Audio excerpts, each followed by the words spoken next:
Hello, everyone, and welcome to the Tammy Tuckey Show. My name is Tammy Tuckey, and it's good to see you. So tonight, I'm extremely excited because we're celebrating the 60th anniversary of The Sound of Music. We have all seen it multiple times. I'm sure we've been in a community production of it, and I'd like to welcome one of the original cast members. So this is Dan Truhitte. Hello, Dan. Hello, everybody. Glad to be here. And I didn't even say what character you played, but you played Rolfe. Rolfe, yeah. Rolfe. I've been playing Rolfe for 60 years now. Well, Still seems the same. The first act of Rolfe, right? Not the second act of Rolfe. No. Poor Rolfe. He is the villain, but yeah. Well, Darth Vader jokingly told me when I was visiting him, he said, Dan, somebody's got to be the bad guy. So that was me. But, there's a lot of story about that, which I'll be glad to tell you. Sure. I don't know. Of course, you have your documentary. I just want to mention that at the top of this. So, which I'm going to put there's a little clicker I'm going to put at the bottom so everybody can go ahead to the link. It's just out. It's called A Life of Music, the Dan Truhitte story. And you can get it on Amazon. You can rent it or buy it. I just saw it this past week. And that's why Dan's on the show, because we're promoting this wonderful documentary about your story. And I guess we should start ourselves back at the very beginning, because it's a very good place to start. But you started out as a dancer. This was fascinating to me. So why, was there a calling for you? Do you remember as a kid saying, I really want to dance, but was there just something you were like, I have to dance?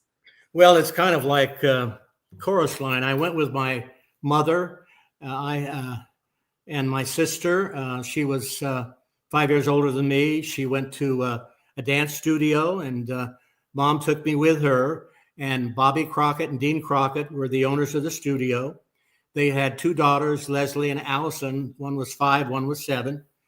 And when Dean Crockett saw me, he went up to me and said, what is your name? I said, my name's Dan Truhitte. How would you like to get a scholarship and come and study at this studio? But I'd love for you to partner my little girls. Well, I didn't know too much about little girls or any kind of girls, but, I don't know exactly what he had in mind. He said, well, I'll give you tap dancing, I'll give you gymnastics, and I'll give you ballet. Well, the tap dancing and the gymnastics was pretty good. I wasn't sure about the ballet, but that's how I started. He gave me a full scholarship, and I spent all those years partnering Leslie and Allison Crockett, and Dean was almost like a dad to me. He was a wonderful man, and Bobby was also just a wonderful dancer. So I had a wonderful life there at the studio, and that's how I got started dancing. And did you prefer one of the different dance styles than the other? I remember I had to do the same thing as you did as a kid. I took ballet, tap, and jazz. I preferred the ballet after a while, but what did you like the most? Tap dancing, absolutely. Loved Gene Kelly and Fred Astaire, and tap dancing was such a rhythmical, fun thing to do. So I did a lot of that. But I studied my ballet, and it's certainly, as any dancer will tell you, it's really the root of really making you a really fine dancer. And that's to study technique and do ballet. And I partnered and did a lot of it all the way up as I was growing up. But not to get off of the dancing, I would go and I'd go out in these competitions, and I'd tap and I'd do tricks and all of that. And then some girl would come out and sing a song, and they'd win every time. So I finally decided, you know what? I'm going to have to start taking voice lessons. So then I started taking voice lessons. And so then somebody said, well, Dan, you could be a triple threat. Love the word triple threat. Well, what does that mean? Well, that means you can sing, you can dance, and you can act. So that's what I went into. And even at a young age, I wanted to be a song and dance man. And, musicals were really big at that time, back 50s, 60s, with Gene Kelly, Fred Astaire, Gene Nelson. There were so many of them. But so that's what I wanted to do. And that's how I got started. And the dancing, I really was more of a dancer than anything else. And that paid off pretty well in terms of The Sound of Music. But I don't know if we want to jump that far forward, but it did play a big part in me getting the role. I loved it when you mentioned Donald O'Connor because he's like one of my favorites. Adored that man. Oh, Donald O'Connor was brilliant. He Oh, was a wonderful dancer. He was a wonderful gymnast, and he had a great sense of comedy. One of the best. One of the best. I'm so sad not a lot of people know his name, but they know his face because of Singing in the Rain, which is Right. wonderful. But Right. gosh, I just but I one of my favorites he has done. I don't know if you've seen it. It's the one he did with Marilyn Monroe. There's no business like show business, and he has this whole sequence where he's doing all of these jumps and dancing. I think he was on a little bit of roller skates at some point too, and I just was marveled at him because he was really wonderful at what he did. And he always made the other person look just as good as he did if he was dancing with somebody. So Gene or Debbie Reynolds. And I always appreciated that too, because it's like you have to work with your partner, right? Right. It's a collaboration. Yeah. Well, I appreciate that you appreciate him and that you have the knowledge to know that. And he had that one time when he'd go up, remember, do you ever remember we'd run up a wall and flip off a wall and Yes. land on his Oh, feet? I look at that. I'm like, no CGI. No, he was incredible. All of them. I love him. This is sort of my own little personal thing, if and when I go to heaven, that's where I want to be. I want to be singing and dancing with Gene Kelly and Fred Astaire and Donald O'Connor. What a time I'm going to have. That's what I want. Amen. Well, it's not anytime soon. You're 82 years young, correct? Yes, I am. How sweet. Thank So you. it's I not am going to happen. 17 going Okay, on Dan? 82. Yeah. But I'm Well, still going, speaking, so I'm happy about it. And, I'm still out there singing and doing things. So long as I can, I will. you now become a triple threat, and there are all these auditions happening for Sound of Music. I kind of read a little bit that they were having trouble casting multiple roles, but yours, as you had said in the documentary, was the last role to be cast, Rolfe. So how did you get in touch with a casting director or even be known to get that audition? Well, first, when I heard about it, I talked to my agent, and he sent me over to 20th Century Fox. And I remember I met the policeman leading into the lot, and he said it's that sound studio right around the corner, and you'll see some people there.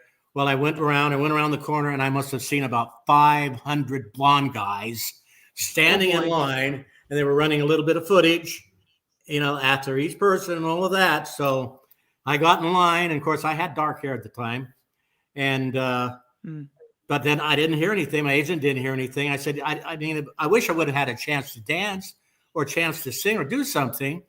And he said, well, I wish I would have too. Well, that evening, he went to a party where Pamela DeNova was at. She was a speech coach for The Sound of Music. And he went up to her and said, I've got the most wonderful Liesl. I'd love you to take a shot of her and take a look at her. She said, we've got Liesl. In fact, the whole film is cast. We can't find Rolfe, and we've already started production.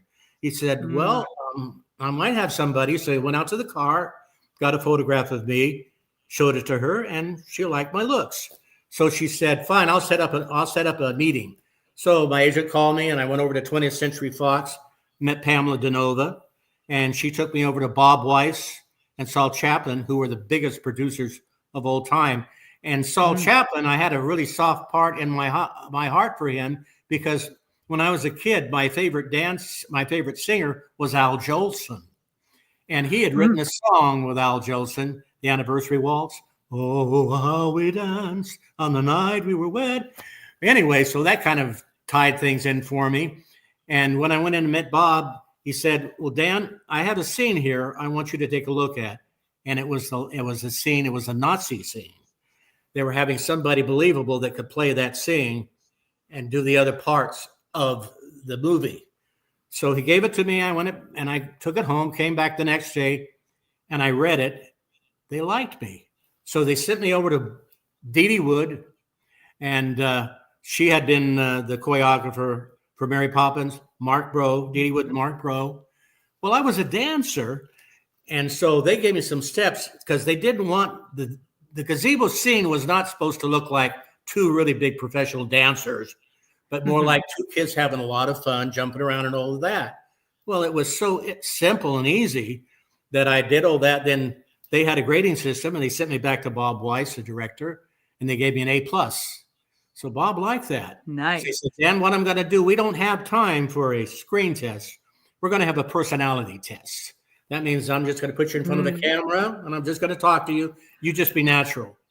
So the next day I go out to this other small studio. I go on the door, and it's all full of these people everywhere, and a motion picture camera and a seat.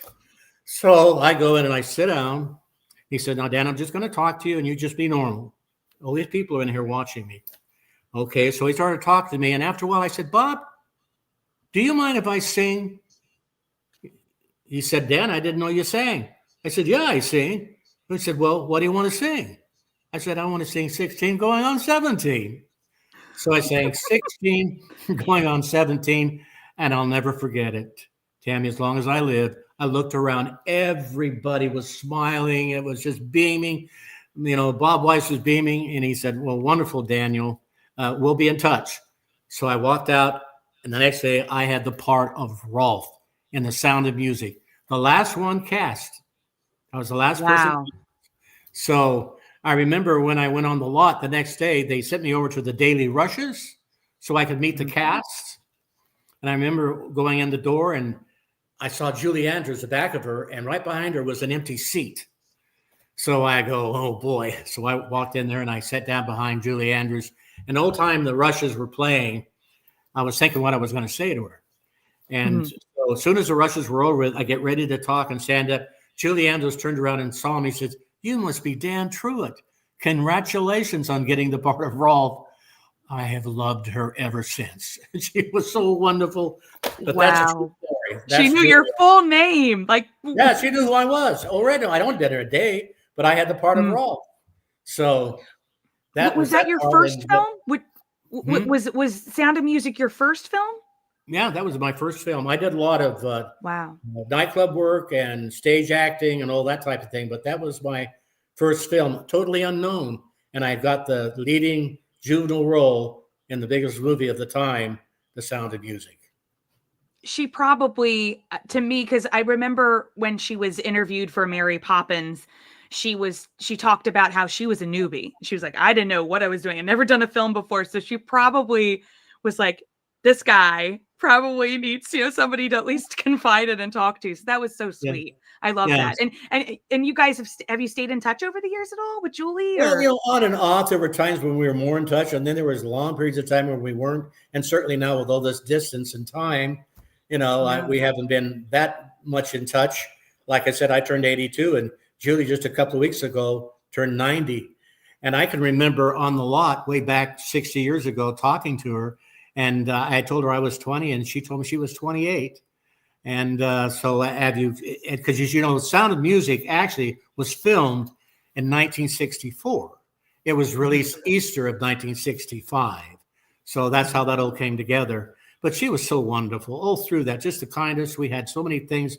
We worked together. She'd come by when Liesl and I would be in a studio practicing, and she'd come and work out, do pliés and stuff. And she was just a joy, just a wonderful joy. Such a talent. I can't say enough good and wonderful things about her. And, it's, and I remember meeting, Liesl, Charmian Carr, it seems like yesterday, some 60 some years ago. And we were so thrilled that we actually had the part of Rolfe and Liesl. And, I always told her, in the movie, later on, I said, Liesl, I dance with you, I hold your hand, I sing to you, and I kiss you, and the best I can get out of you is, wee. But the most realistic reaction in the film, because I think that's why us girls love it so much. I honestly, rewatching it just 2 weeks ago or 3 weeks ago on the big screen for the first time. I'd never seen it on the big screen. That scene really does stand out, and it can be its own story. It is its own story. We've all had our first love, and that moment where you get to admit it to somebody and give them a kiss. we have all been there. So Yeah. it's like one of those perfect moments in the film. I love it. And the fact that they didn't even screen test the two of you together. They were just like, well, we'll see how this goes. And things don't always work that way, but you guys had chemistry. Oh, well, Really adorable. thank you. Well, she was a wonderful gal. Of course, Mm, she's passed. I miss her, yeah. but that's life. It seems like yesterday when we first met, but we're still together and we're still dancing together, and we'll keep on as long as there's film. And she always will have a special part in my heart forever. I miss her. And you get to work with the rest of the cast too. I know you didn't really get to do a lot of scenes with them, but I think I had read that you got to stay in the same like hotels or the same spaces, so you got to see everybody, right? I Or did. I stayed at the Hotel Mirabelle. okay. That was right by the gardens, and I stayed with the family, the kids, and spent a lot of time with them. And I went all the time on location. I was there at just about everything they ever did, whether I was in it or not. I went, and it was a wonderful, wonderful experience, really. Um, but I think one thing I probably should mention when we talk about the last scene in the picture, the Mhm. Nazi scene, they were so concerned about that when I went to work, the first scene they set up for was the Nazi scene in the crypts. That's the first Oh thing boy. I shot. So I worked backwards. They wanted to see if it was going to work. They wanted to see if I was going to be believable, because that was the toughest part of all, because you had to make a Mm. transition from a song and dance band really to well, as Heather Menzies and Angela Cartwright used to call me, that's when I played the nasty Nazi. Um, Mm. but I did that scene, and I remember Christopher Plummer said, Dan, I cannot believe that was wonderful. He said, you were so believable, absolutely wonderful. That was the greatest compliment I ever had, coming such a great actor from Christopher Plummer. Yes, and That scene did he's work. particular. He's Yes. So that scene worked. And even though I was the bad guy, the fall guy, that Mhm. was the reason I got the part, to play that character. So I'm thankful for it. It was the only really uh, character that really had a change, other than possibly Yes. Julie Andrews and Christopher Plummer after they came back from their honeymoon. They certainly were a little bit different after being together, but I had to make quite a change of my character playing the part of Rolfe. So I was thankful for that, and thankful for all that they'd give me an opportunity to do. So I'll always be glad that I got to be a song and dance band and did that wonderful gazebo scene, went through that whole movie, and then had that scene at the end, believably. And so it's been a very rewarding experience for me over these many years.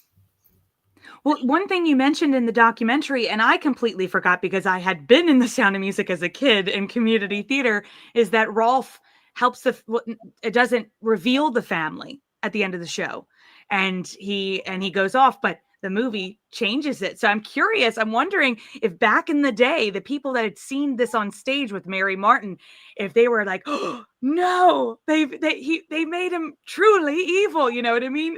Because they made that switch, which Well, here's the it story needs on to that. happen. Yeah, here's a story on that. One of the criticisms of The Sound of Music, they thought it was too saccharine sweet. So they hired, put under contract Ernest Lehman.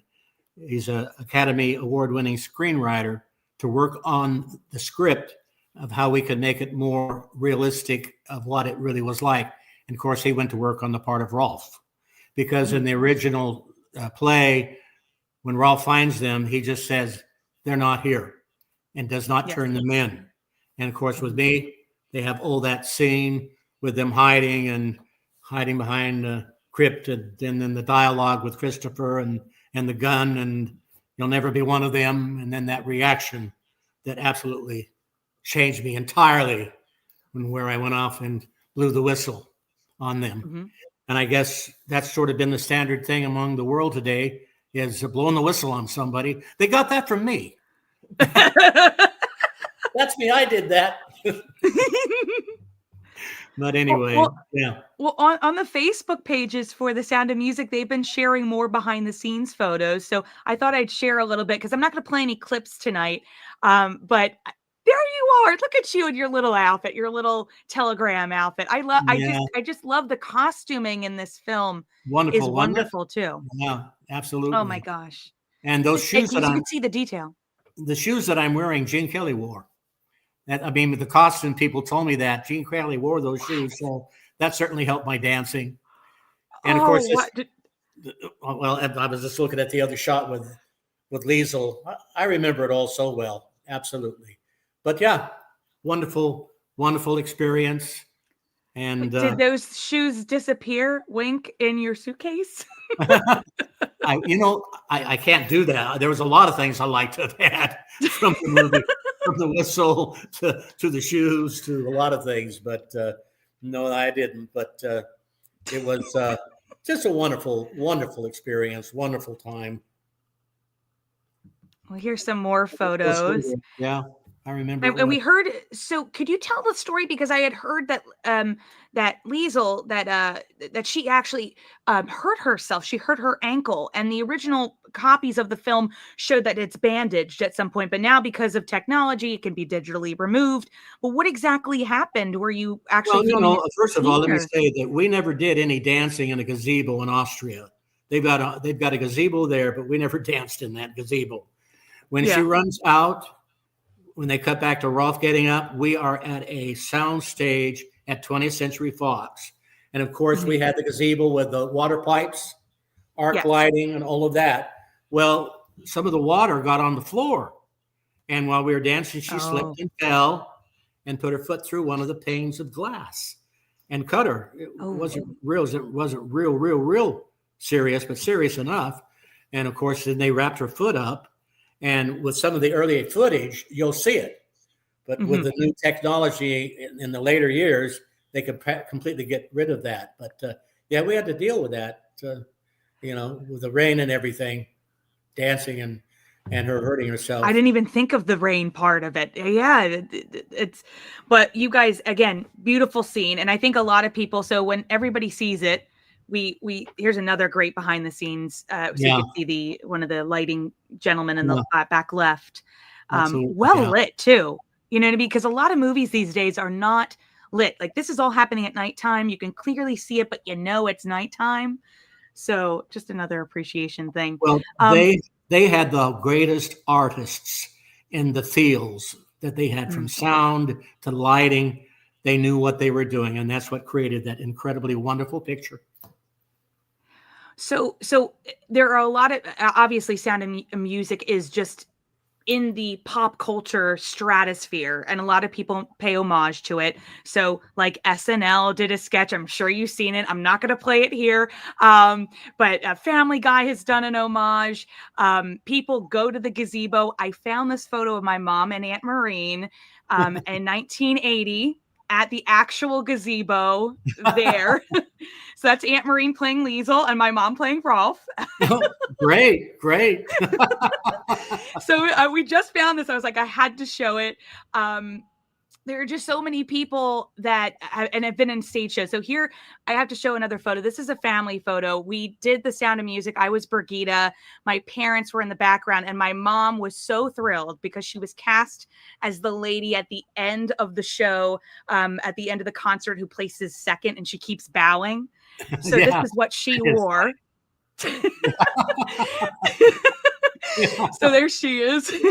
My little I was there sister when they shot Carrie. that. That was funny. Really, really funny. It was her Worked well. favorite thing. Nice. Yeah. She's Nice shot. because Nice shot. the director was like, "Do you want this role?" My mom's like, "Yes." Yes, I know it by heart. So, but you got to be Captain Von Trapp. I couldn't find any photos, so I'm going to just throw this photo of our Captain Von Trapp with all the kids, and there I am in the little mini me in the middle. But can you tell me a little bit about playing Captain Von Trapp and having all those children? Well, of course, it's a whole different experience. Wonderful part. I enjoyed it very much, and it was nice to step into the actual father character and doing it, having done it in the movie as Rolfe, but now as the captain, with the children and the songs and the things that we did together, and singing Edelweiss, and I enjoyed it a lot, and found it challenging. I tried to bring as much of the character to it without trying to do it like Christopher Plummer did it, but have my own interpretation and analysis of the character, and tried to put that into effect, which it did work, and it was very successful and very rewarding as an actor and as an artist. I think it was like around 1998, 93, right? That you got to do that. Yeah. I hope somebody unearths, if anybody's watching and you have some footage, some B-roll, I would love to see it. You have such a beautiful voice, Dan. I think because I've heard you sing later on, because you still do shows, and it's just wonderful. I would just love to hear you sing Edelweiss at some point. So that's just wonderful. Hopefully somebody will find it. But hopefully. You have this documentary you just released. So again, I just want to feature it, and the link to rent it and buy it is also in the show notes, just as a reminder for those who are watching right now. And while I was researching, it was like literally just today, I found that this picture that you use as the poster was a cut scene from the film. And we have some pages. We've actually, the Sound of Music page, Facebook page, posted them. And I thought it would be fun if we could maybe give it a shot and read through it. Well, that's really interesting. That's really interesting, because that shot is a shot that never was, and you've got that. Yes. Yeah, and I remember they cut it. Well, do you want to? Who would have known? Put my glasses on. You've given me a script here.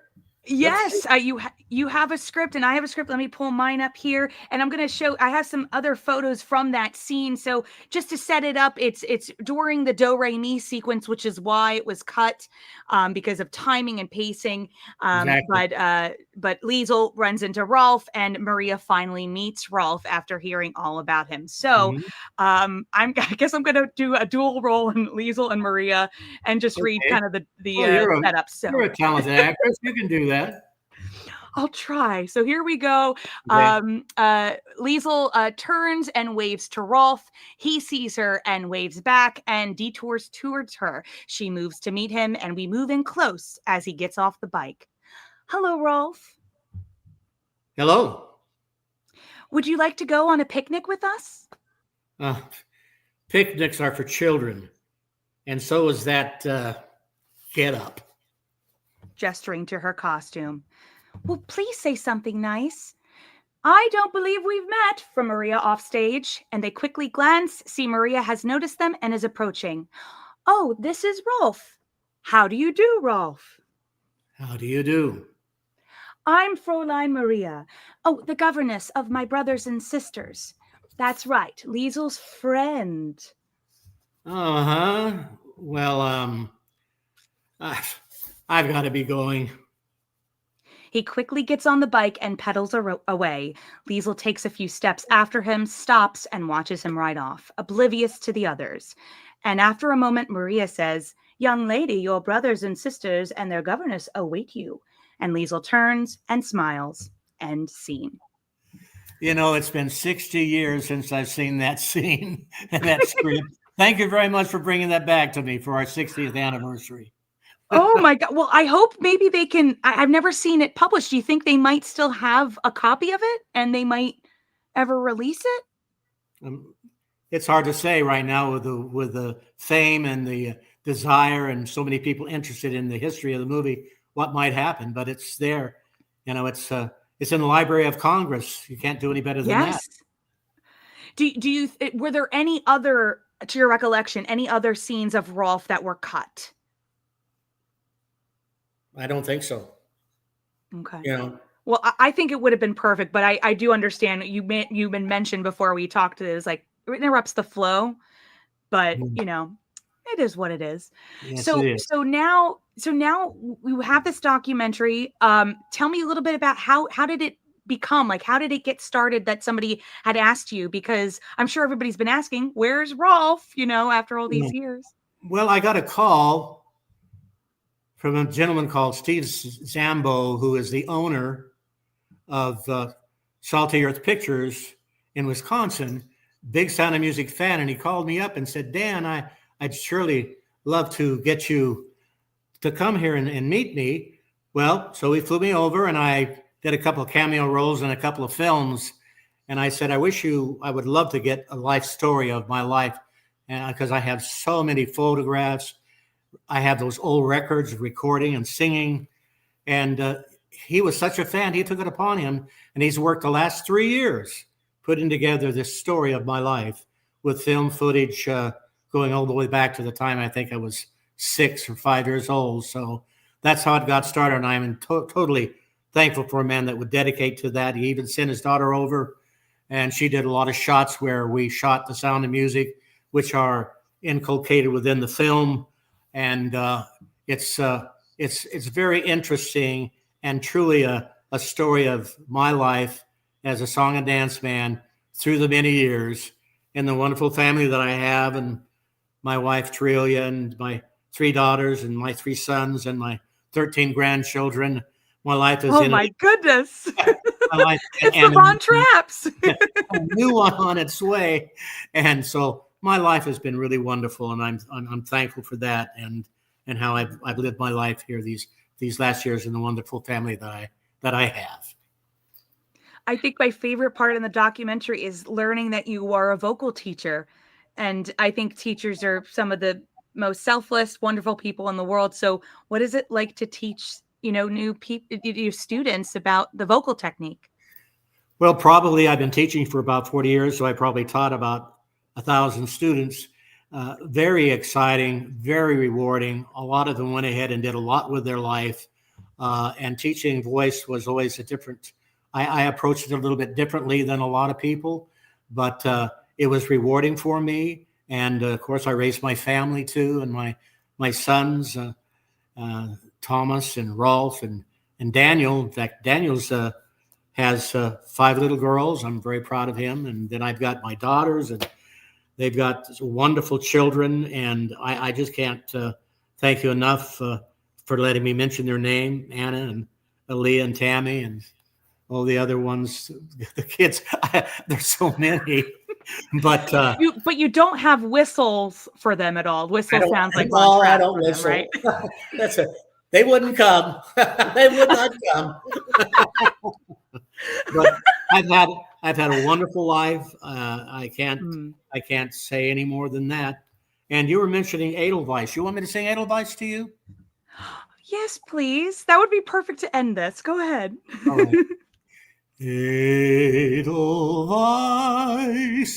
Edelweiss, every morning you greet me, small and white, clean and bright. You look happy to meet me. Blossom of snow, may you bloom and grow, bloom and grow forever. Edelweiss, Edelweiss, bless my homeland forever. That was wonderful. Oh my goodness. Don't make me cry over here. Thanks for having the patience to sit and watch me. I appreciate it. Thank you. Oh my goodness. Are you kidding? We watch 3 hours of Sound of Music every year. We always watch you. Well, thank you. It's been wonderful being with you. And thank you so much for coming on the show. Again, I just want to reiterate, everybody watching, please go ahead and rent or download or buy A Life of Music, the Daniel Truhitte story. It's on Amazon now. The link is in the show notes below, so you can go ahead and check it out. I really loved it. Aunt Maureen, I'm shouting out, she's watching live. She's a huge fan, and she watched it with me last week. So she wanted to say hello too.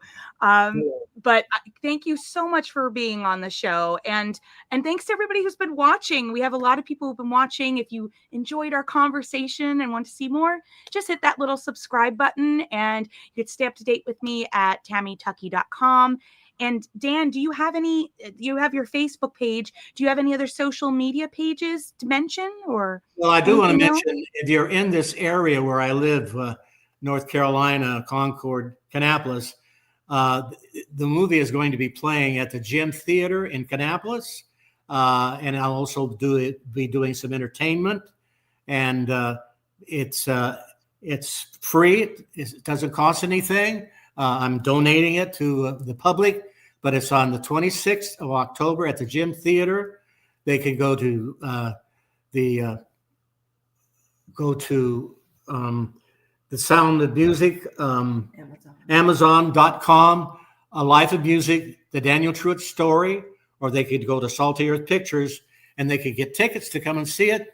And if they're in the area, but in the meantime, I've sure had a great time. Thank you so much. Oh, I hope somebody gets to go and meet you in person. Hopefully one day, if you get over here to Philly or I come down there, I hope I get to meet you in person because you're so sweet. And so is your family. So hello to your whole family. Thank you. And as I say, thanks to Dan for being a guest on the show. And remember, everybody, follow every rainbow until you find your dream. Have a good night.